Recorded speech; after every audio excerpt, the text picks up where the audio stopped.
athar khatang chim zan dai noaya bom ding nei lon li len tuarar nun nem nang na liam nu a ngil thei ni ding mo ka trang in a bay lai kha na lung ril sung dot nak ihlan lo mo tuar har lung thin anna du thu sam nak men mo kat sau kir zai ni lo vi an lo na bo cha che sau mo kan tiam thu siang ruang a so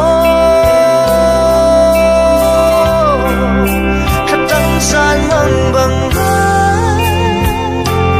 lâu ding cây ka siang shrim lo na chen đi si man se la tu an siam ra zo san mang men bang i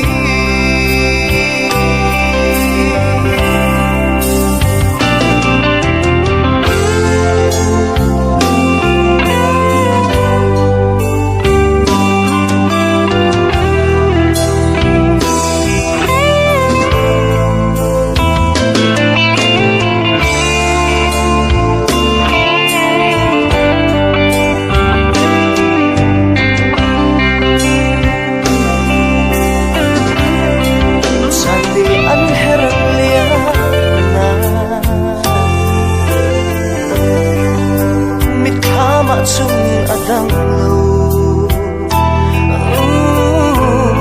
tu nam ya thu tin kim kan hlan lai cha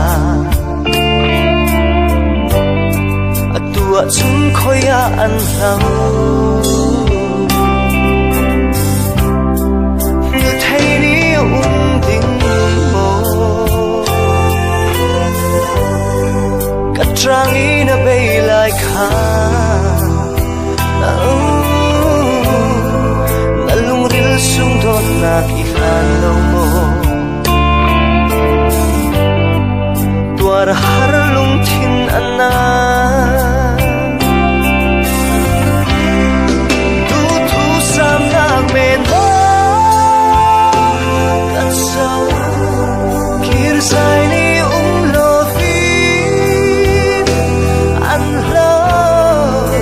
na bo cha the sau mo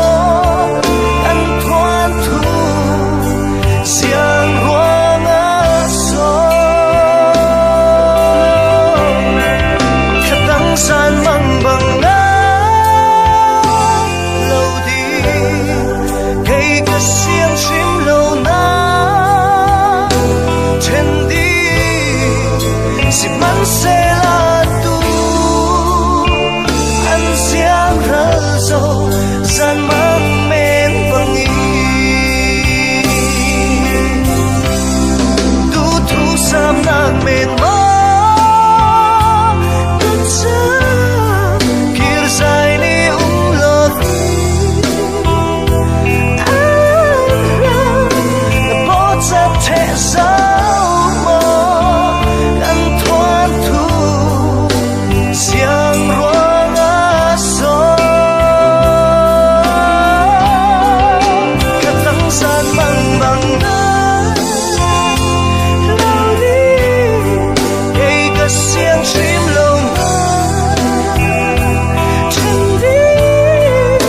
si man se la tu an siam ra zo